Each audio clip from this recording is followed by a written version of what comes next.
नमस्कार श्रोते हो. दीपक रेगे कथाकथन चॅनलवर आजपासून तुम्ही ऐकणार आहात वृंदा दिवाण लिखित कादंबरी भुजंग. आज भाग पहिला. शकुंतलाला जाग आली ती गाढ झोपेतून. झोपेत असतानाच तिच्या कानांवर हंडे, घागरी आणि बादल्या एकमेकांवर आदळल्याचा आवाज आला. एक घागर घरंगळत गेल्याचा आवाज कानावर पडला. चुरचुरणारे डोळे उघडत तिने 8x10च्या पत्र्याच्या खोलीला असलेल्या खिडकीकडे पाहिलं. सकाळची 5:30-6ची वेळ असावी. त्या तेवढ्या 1.5 फुटाच्या खिडकीतून गार वाऱ्याच्या झुळका खोलीत ये जा करत होत्या. पांढरट राखाडी प्रकाश बाहेर पसरून होता. खिडकीतून दिसणारं कडुनिंबाचं झाड, त्याची एक फांदी तिच्या खोलीकडेच झुकलेली होती. वारा वाहायला लागला की त्या फांदीची पानं पुढं मागं होत पंख्यानं वारा घालावा तसा वारा खोलीत येत राही. उकाड्यानं अंगाची लाही लाही होणाऱ्या देहाला तो पहाटेचा वारा सुख देत राही. अजून थोडा वेळ छान झोपून राहावं असं वाटायचं. शकुंतलाच्या मनात आत्ताही तसंच आलं. कूस बदलून जोरानं श्वास सोडत ती पडून राहिली, पण काहीच क्षण. पुन्हा मागच्या वाड्यातून हंडा घागरीचे आवाज कानावर पडले, त्याबरोबर तिथं जमलेल्यांच्या बोलण्याचा आवाजही. कुणीतरी आवाज चढवून म्हणत होतं, अगं भरली का घागर? सरकी की माय, मग आम्हाला बी पाणी मिळू दे की. वय बाजूला. दुसरा हांडा लावायचा नाही बरं, मी वडीन बरं का हांडा बाजूला. धमकीचा स्वर, थोडी बाचाबाची, पुरुष माणसांची आरेरावी, चढ्या स्वरातलं बोलणं. झोपेच्या आहारी जात असलेली शकुंतला ताडकन काहीतरी आठवावं तशी उठून बसली. तिने पाय पसरले. थोडं पुढे झुकून दोन्ही पायांवर दोन्ही हात ठेवले. विचार केला स्वतःशी. मान वळवून आतल्या तिच्या त्या खोलीतल्या संसारावर हळुवारपणे नजर फिरवत राहिली. रात्री पाणी येणार आहे असं कोणीतरी म्हटल्यामुळे तिने घरात होतं ते अर्धी घागर पाणी काढून ठेवलं. त्यावर थाळी झाकली आणि पाण्याची साठवणीची भांडी धुवून टाकली. शिलकीत होतं ते थोडं पाणीही संपून गेलं. अर्ध्या घागरीतल्या पाण्याच्या भरवशावरच तिने रात्रीचा स्वयंपाक केला. भाकरी टाकल्या, पिठलं केलं. पोरांना घेऊन पाण्याची वाट पाहत ती पडून राहिली. जेवणं झालेली होती, पोटात अन्न गेलेलं होतं, त्यामुळे शरीरात सुस्ती पसरत गेली. दिवसभराच्या माती कामानं अंग अगदी आंबून गेलं होतं. पोरांशी बोलता बोलता तिचा डोळा लागला. दार नुसतं लोटलेलं होतं. तिने नागेशला म्हटलं, नाग्या, कडी घाल की रे बाबा, लागला डोळा तर कोणी घुसन की घरात. आणि ती त्याही पेंगुळलेल्या स्थितीत स्वतःशी हसली होती. तिला वाटून गेलं, कोणी घुसलंच घरात तर आहे काय न्यायला. तांब्याची घागर, पितळेचा हंडा, 2 प्लॅस्टिकच्या बादल्या, कोपऱ्यात मोठा माठ, तवा, परात, 4 ताटं, तांब्या स्टीलचा आणि 2 पेले, थोडे पत्र्याचे डबे, सूप आणि 4-8 कोणी दिलेल्या बाटल्या, साखर, पत्ती, डाळ, तांदूळ पासापासा ठेवलेल्या. कमवायचं, सामान आणायचं, करून खायचं आणि जेवून झोपून जायचं, उद्याच्या दिवसाची वाट बघत. उद्याचा दिवस तिला वाटलं अजून काय वेगळा असणार आहे. आजच्यासारखाच तो असणार. त्यात एक होतं, कधी काम आठवडाभर मिळायचं नाही तर कित्येकदा एका जागचं काम संपायच्या अगोदर बाळू मिस्त्री तिच्या जवळ येऊन म्हणायचा, इथलं काम संपलं की बाई, क्रांती चौकाजवळ दुसरं काम सुरू आहे. वर्षभर चालन काम, दुसरीकडं जायचं नाही. इथलं काम संपलं का मला येऊन भेटायचं काय. त्या काम मिळण्याच्या भरवशावर शकुंतला खुश होऊन जायची. ती फक्त हात जोडायची नाही, पण डोळ्यात पूर्ण कृतज्ञता आणून थोडी मान वरती करून बाळू मिस्त्रीकडे बघून मंद हसत ती पुटपुटावत असं म्हणायची, वैजी येईन की, काम तर पाहिजेलच, पोट भरायचं असतंय की. माझं एकटीचं नाही, 2 पोरं आहेत की पदरी. आत्ताही तिच्या मनात आलं, या बाळू मिस्त्रीमुळे आपल्याला कामं मिळत गेली. उपाशी राहायला लागलं नाही. काही काहींना तर नाट लागून जावा तसं महिना महिना कामं मिळत नाहीत. आपण तसे भाग्यवान असं तिला वाटायचं. कामावर काम मिळतच गेलेलं होतं, तेही बाळू मिस्त्रीमुळे. आणि ही खरी गोष्ट होती. उपासमार वाट्याला आली नव्हती फारशी. गेल्या 6 वर्षांपासून ती बाळू मिस्त्रीकडे कामाला होती. त्यांनी चल म्हणावं आणि तिने तिथे जाऊन काम करावं. बांधकामावर 8-8 तास राबावं. ऊन नाही, पाऊस नाही, थंडी नाही, वारा नाही, बरं नाही, सर्व निभावत ती राबवत होती. डोक्यावरून टोपलीनं माल वाहून वाळूची टोपली डोक्यावरून खालीवर करून आग आगवायची. पण मुक्यानं सगळं सोसत ती कामं करायची. कधी कधी 8-8, 10-10 विटा व्हायची. कधी वाळू, कधी गिट्टी. कधी पायात चप्पल असायची, कित्येकदा नाहीही. वापरून वापरून चपला तुटून जायच्या, झिजून जायच्या. सिमेंटमध्ये वावरल्यानं पायाची आग आगवायची. पण काम केल्याशिवाय पैसा मिळत नाही आणि पैसा मिळाल्याशिवाय पोटाला भाकरी मिळत नाही, हे सत्य तिने मनोमन समजावून घेतलेलं होतं. दैवावर, नशिबावर रडण्यापेक्षा उठून पाय ओढत, शरीर रेटत कामाला लागायचं, एवढंच तिला माहिती होतं आणि तेच ती करत आली होती. शकुंतलानं वळून नागेशकडे बघितलं. तो हातपाय ताणून पसरून होता. त्याचा चेहरा घामेजला होता. अंगही घामानं ओलसर झालं होतं. त्याचे डोळे अर्धवट उघडलेले होते. त्याच्या शेजारी त्याला खेटून गणेश झोपला होता, अंगाचं कडबोळं करून. नागेशच्या पायावर हातानं चापटी मारत शकुंतला म्हणाली, नागू, ए नाग्या, अरे उठ बाबा, पाणी आणतो का 2-4 हांडे? आण बरं. मालकानं मोटार सुरू केली नव, आवाज येतोय हांड्या घागरीचा. 2-4 हांडे पाणी आण र पुन्हा. उठ की उठ ना, पुरं झाले की झोप. रातभर झोपला नवं का नाग्या? अरे ए नाग्या. तिचा आवाज तिच्याही नकळत चढला. नागेशऐवजी गणेशनीच डोळे उघडले. आईकडे बघून तो म्हणाला, म्या जाऊ का? लहान्या बाल्टीनं पाणी घेऊन येऊ आ?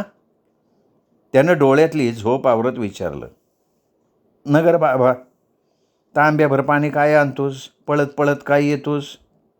नाग्या उठ बाबा, अरे 3 दिवसापासनं पाणी नाही. मोटार चालू केली मामूनं तर आणून टाक की पाणी. झोपू दे ग, असं म्हणत त्यांनी कूस बदलली आणि तो झोपून गेला. शकुंतलाच्या डोळ्यातली झोप गेली. जीवाला पाण्याची चिंता लागून राहिली. घरात तसं 2 तांब्या पाणी होतं, पण तेवढ्यानं काय होणार? चहा, पाणी का स्वयंपाक? कळशीभर पाणी पाहिजे. त्याने स्वयंपाक झाला असता. आंघोळ केली नाही तरी तोंड हातपाय धुतलं असतं. कपडे पारोसे उचलून ठेवले असते, उद्या धुता आले असते. पाणी केव्हा येईल? येईलच का? आलं तर केव्हा? हा प्रश्न होता. एकदा का ती आणि नागेश कामावर गेले की 6 पर्यंत घरी परत येणार नव्हते. मध्ये नळाला पाणी आलं तर 6-7 वर्षांचा गणेश तेवढं पाणी भरू शकत नव्हता. भरणंच शक्य नव्हतं. 2 तांबे पाण्यानं काय होणार होतं? त्याहीपेक्षा शकुंतला गणेशला कामावर सोबत नेत असे, बरोबर त्याचीही भाकरी घेत असे. तिथेच तो खेळत असे. आडोसा बघून दुपारचा तो झोपून जाई. पोर आपल्या डोळ्यांसमोर आहे ह्याचंच शकुंतलाला समाधान होतं. मग त्याची काळजी वाटत नसे तिला. मागच्या वर्षी असंच त्याला बरं नव्हतं म्हणून घरी ठेवून ती गेली कामाला, तर शेजारची पोरं येऊन बसली. खेळली थोडा वेळ. खेळावरून काहीतरी बाचाबाची झाली आणि त्या मुलांपैकी एकानं गणेशला बुकलून काढलं. गणेशच्या ओठावर त्याने ठोसा मारला होता. शकुंतला दिवे लागणीला घरी आली तर घराचं दार सताड उघडं आणि हा मागच्या दारी त्या पोराशी भांडत रडत असलेला. कामावरून थकून आलेली शकुंतला तशीच मागे गेली. त्याला हाताला धरून पुढं घालून घरी आणलं. त्याच्या वतीने त्या पोरांशी ती भांडली. पण तिच्या लक्षात आलं, बरं नव्हतं तरी त्याला एकट्याला घरी ठेवणं हे चुकीचंच आहे. रोज नेतो तसं त्याला न्यायला पाहिजे होतं. तापानं फणफणलेलं पोरगं कुठे चक्कर येऊन पडलं असतं, कपाळाला खोक पडली असती, डोळा फुटला असता तर. तिचं अंग नुसत्या कल्पनेनं शहारलं, घाबरून गेलं. तिला वाटलं की हे ह्याचं शाळेत जाण्याचं वय. पण दिवस फिरले, दैवानं पाठ फिरवली आणि सगळ्यांना रानोमाळ व्हायला लागलं. दार उघडून शकुंतला बाहेर आली.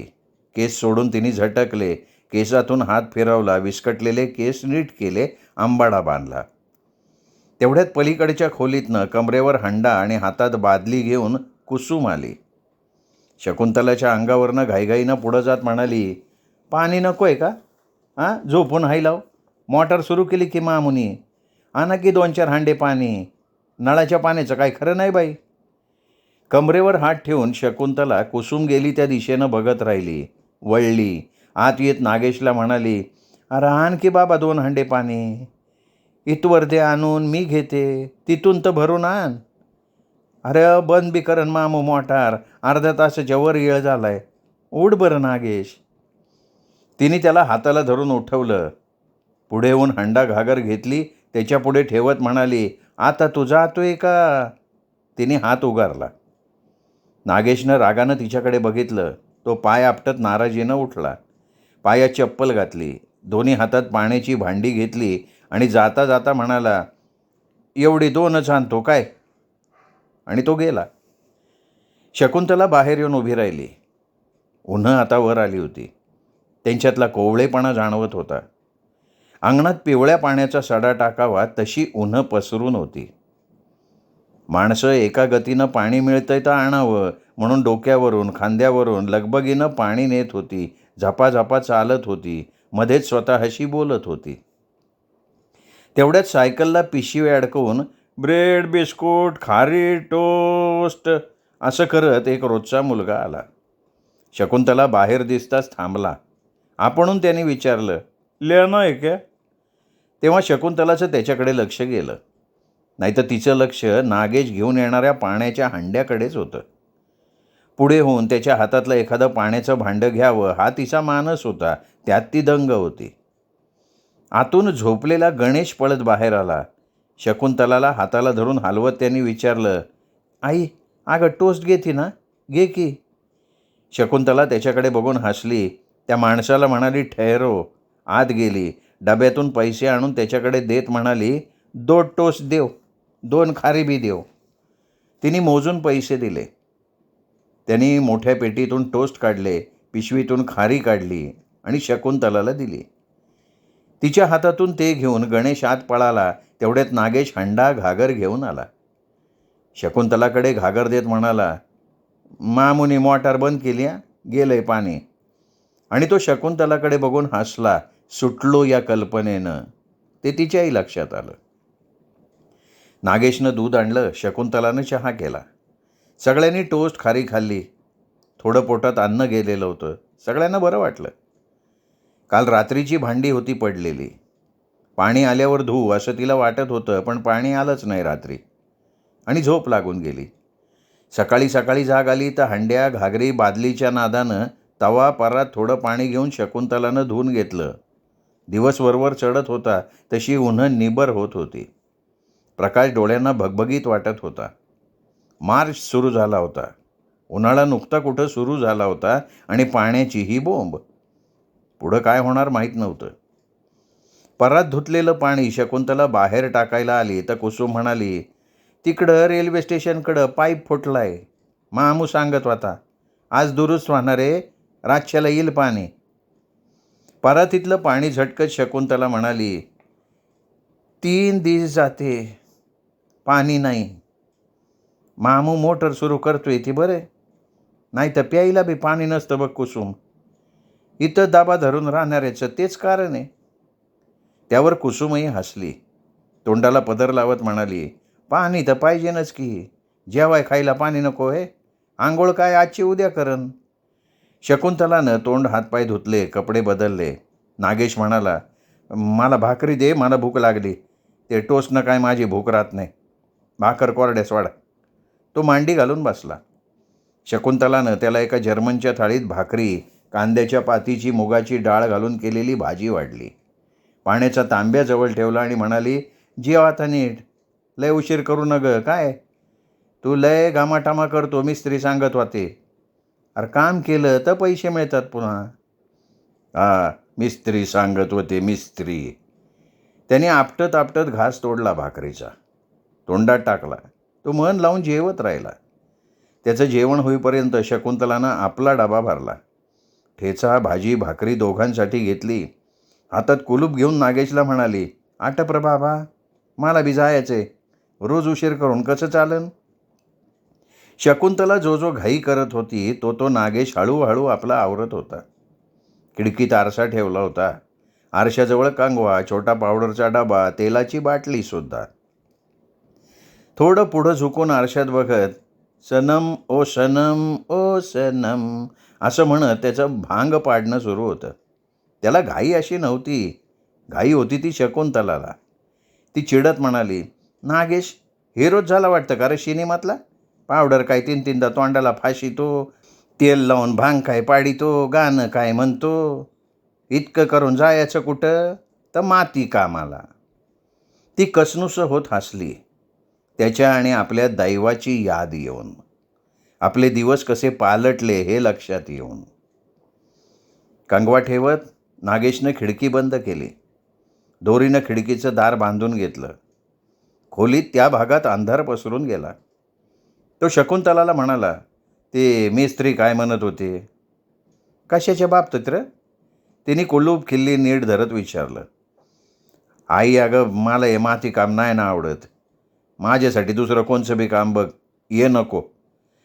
हे दिवसभर माती शिमेटात बुडून जाणं नको. त्या मिस्त्रीच्या लय वळखीत, द्या म्हणावं दुसरीकडं कुठं बी लावून. काय. तो गुरगुरतच बोलला. पायात चपला घालून नागेश खोली बाहेर पडला. शकुंतलानं डबा गणेशकडे दिला. खोलीला कुलूप लावलं. एकदा खात्री व्हावी म्हणून कुलूप सवयीने ओढून बघितलं. वळून तिच्या पाठीशीच उभ्या असलेल्या नागेशला म्हणाली, अरे सांगितलंय बाबा, बघतो करतेत. दिसली की सांगतीन की नोकरी. आणि नोकऱ्या काय अशा रस्त्यावर थोड्याच पडल्यात का. अगं पर कधी. त्यांनी चिडून विचारलं. तू हॉटेलात करशील का काम. मिस्त्री विचारत होते. हा करण की, पण ह्यो काम न ग मला. माती वेटा शिमीट डोसक्यावरनं न्यायचं. उगं घाण्याला बैल झोंपल्यावानी काम. तो शिमेट वाळूचा लगदा वर नेणं. पाय खावतात राज्याला, अंग मोडून येतंय माझं. आता हाटील म्हणल्यावर काय देतीन ते काम करावं लागन. कब्बशा विसळणं, गालास धुणं, टॅबलाव फडका मारणं. तिथं नाक नको मुरडू. नाही तर मिस्त्रीचं नाव खराब व्हायचं आणि पुण्यांदा दाईना आणि परत तुझी भुनभुन. टांगा टाकत नागेश वाड्यातनं बाहेर पडला, गेला सुद्धा. त्याच्या हातातला डबा पुढे मागे जोरात हालताना दिसत होता. गणेश म्हणाला पण, आई अगं अण्णा बघ डबा कसा हलवीत जातोय. जाऊ दे मरू दे. असं म्हणत शकुंतलानं गणेशचा हात धरला आणि ती वेगानं चालत राहिली. गजानन महाराज मंदिराच्या मागे एक 5 मजली बिल्डिंग बांधायचं काम मिस्त्रीने मिळवलेलं होतं. गेली 6 महिने ती तिथे कामाला जात होती. अजून 1-1.5 वर्ष तरी काम चालणार होतं. शकुंतलाला वाटलं तोवर भाकरी कोरडेसची चिंता नाही. थोडा 5-7 मिनटं कामावर जायला उशीर झाला तर मुकादम तिला दम भरत होता, पण कामावर घेत होता. कामावरून काढत नव्हता की गैरहजेरी धरत नव्हता. त्याला माहिती होतं की शकुंतला बाळू मिस्त्रीच्या ओळखीतली आहे. त्याच्या प्रत्येक बांधकामावर ही असते. तिने 5-50 रुपये कमी अधिक प्रसंगी मागितले तरी बाळू मिस्त्री म्हणत होता, अरे बाबा देऊन टाके, हातावरचं पोट आहे तिचं. आपल्याकडं कामावं आहे ना, वळते करून घेऊ की पैसे. आपले पैसे काय बुडणार नाही. किती दिस आहे ते आपल्याकडं. हे बघ शकुंतला, जा पैसे घरी नेताना मी सांगून ठेवले मुकादमाला. शकुंतलाच्या डोळ्यात पाणी जमायचं. तिला वाटायचं एकटा हाच असा आहे की जो आपल्याला रंडी पुंडी म्हणत नाही, पण आपल्याला मदत करताना मात्र याचा तोच माणूस असतो. गरीब बिचारी, नवऱ्याविना राहणारी, पदरी 2 पोरं असणारी, कमवून खाणारी. ती स्वतःचं वर्णन स्वतःच करत सुटे. ती राहत होती त्याच भागाजवळ हे काम होतं. घरापासून 15-20 मिनिटाच्या अंतरावर. त्यामुळे बस पकडा, रिक्षानं ये जा करा ही गरज नव्हती. हां, तसं दूर काम असतं तर मिस्त्री बऱ्याच मजुरांना गावात ट्रॅक्टर नाही तर ट्रॉलीत बसवून धाडत असे. तिथून मग माणसं आपापल्या सोयीनुसार आपापल्या घरट्याकडे परतत होती. वाटेत फुगेवाला भेटला. गणेशनं शकुंतलाच्या हाताला धरून तिला मागे खेचला आणि म्हणाला, "हे आई, फुगा घेती का? तो लाल घे की, लाल तांबडा आहे बघ त्यो." शकुंतला म्हणाली, "अरे बाबा, त्याला 8 आणे पडतात. 2 मिनिटात फुगा फुटून जाईन. मग गेले का 8 आणे मातीत. फुगा घेऊन काय पोट भरणार आहे का? काहीतरी उगा आपलं. चल, अदुगर उशीर झालाय, मुकादम गुस्सा करन." तिने त्याला दामटून पुढे नेलं. ती चालत राहिली. त्या बांधकामावर काम करणारी द्रौपदी रस्त्यात भेटली. भरभर चालता चालता म्हणाली, "अगं बाई, 3 दिवसांनी नळाला पाणीच नाही बघ. शेजारच्या हापशावरनं पाणी आणलं 4-8 हांडे. कामात काम वाढले. हापशावसुधी गर्दीच गर्दी. पाणी पाहिजेल की समदेसनी. निस्ती मारामारी, भांडाभांडी तिथं. काय विचारू न गं." ती वैतागली होती. शकुंतलेला आठवलं 5 वर्षांपूर्वी ती खोकडपुऱ्यात राहत होती. त्यांच्या वाड्यासमोरच्या रस्त्यावरून जाणारी मोठी पाईपलाईन फुटली होती. भसाभसा पाईपातनं पाणी वाहत होतं, खूप जोरात. सगळ्या रस्त्याची नदी झालेली होती. पार पैठण गेटपर्यंत पाणी वाहत गेलेलं लोक सांगत होते. त्या अचानक दारी गंगा आल्याच्या आनंदात लोकांनी पाणी तर भरपूर भरून घेतलं. पांघरुणं रस्त्यावर आपटून आपटून धुवून घेतली, भांडी धुवून घेतली, वाकळी वाळत घातल्या. पोरं तर पाण्यात पाय आपटत खेळत राहिली कितीतरी वेळ. त्या 2-3 तासात खोकडपुरा नदीकाठचा गाव झाला होता. पोरं, ठोरं, म्हातारे, तरुण सगळ्यांनी त्यांना हवा तसा पाण्याचा आनंद घेतला. काही वेळाने टेम्पोतनं 10-12 माणसं आली. त्यांनी त्या धोधो वाहत्या पाण्याचा बंदोबस्त करून टाकला. रस्ताभर वाहणारं पाणी थांबलं. रस्ता ओला राहिला, पण रात्रीतून सुकून एरवीसारखा दुसऱ्या दिवशी कोरडा झाला. पण पोरांना ते पाण्यात खेळणं बाधलं. नागेश आणि गणेशला सुद्धा ताप आला. बायांना भराभरा काम करून दमून जायला झालं. आणि पाणी भरून तरी किती ठेवणार? धुवून धुवून कपडे तरी किती धुणार? आणि मुलांसारखं बायांना रस्त्यावर बसून थोडीच अंगावर पाणी घेत आंघोळ करता येते. काही पुरुषांनी मात्र आंघोळ केली. जन्माचा अंगावरचा मळ धुवून काढला. त्यांना उभ्या आयुष्यात इतकं पाणी आंघोळीला कधीच मिळालं नसेल. आज त्यांची चैन झालेली होती. शकुंतला मात्र कितीतरी वेळ दारात बसून तो पाण्याचा खेळ बघत होती, हसत होती, लोकांच्या नजरेतला आनंद बघत होती. आज कुसुमनं तिकडं रेल्वे स्टेशनकडे पाईपलाईन फुटली असं सांगितलं तेव्हा तिला खोकडपुऱ्यात ती राहत असलेल्या ठिकाणचं सगळं नजरेच्या समोर आलं. माणसाचं हापापलेपण, आनंदून जाणं, हर्रखणं सुद्धा. तिला वाटलं तिकडची माणसं असंच वागून गेली असतील. नाही तर तसं एरवी सर्वसामान्य माणसाला कुठे 4-8 हांड्याच्यावर पाणी भेटतं. साठवण तर पाहिजे. वापरायचं पाणी असतं, मनात असून चालत नाही, तशी ऐपत असायला लागते. तेवढा निवांतपणाही आपल्या वागण्यानं आपल्याला द्यायला हवा ना. आता तर आज रात्री तरी नेहमीच्या वेळी पाणी यावं असं तिला वाटलं. म्हणजे थोडं पाणी भरून ठेवता येईल. मुख्य म्हणजे नागेशच्या मागे लागायला लागणार नाही. मागच्या वाड्यात बोर होतं. नळाला पाणी आलं नाही किंवा कोणाला 2-4 हंडे पाणी हवंच असेल तर मामूला जाऊन सांगितलं तर मामू मोटार सुरू करत असे. मग पाणी आणता येईल. 2-4 हंडे पाणी मिळे. ही इथली जागा तिला बाळू मिस्त्रीनंच बघून दिली होती. एका खोलीची. जवळजवळ आतल्या बाहेरच्या वाड्यात मिळून 25-30 तरी बिऱ्हाडं राहत होती. सर्व धर्माची, सर्व जातीची. कोणाकडे तरी एकेका खोलीत 6-7 माणसंसुद्धा राहत होती.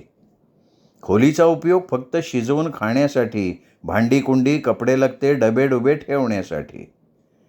एक जोराचा पाऊस सोडला तर सगळ्या खोल्यातली माणसं अंगणात झोपत. अंगावरून घट्टपणे पांघरून घेत. ती त्यांच्यापुरती झाली खोली. वाड्यात खोलीबाहेर 50-60 जणं झोपत असत. अंगणात मोठं कडुनिंबाचं झाड होतं. त्याचा छान वारा सुटत होता. एखादं आजारी माणूस खोलीत झोपून जाई किंवा नुकतंच लग्न झालेलं जोडपं. त्यातही 12च्या पुढे नवरी खोलीत असे आणि बाप्या बाहेर उघड्यावर येऊन पडे हवा खात. थोड्या वेळात घोरायला लागे. शकुंतलासारखी 30-35शीतली एकटी बाई उघड्यावर झोपणं पसंत करत नसे.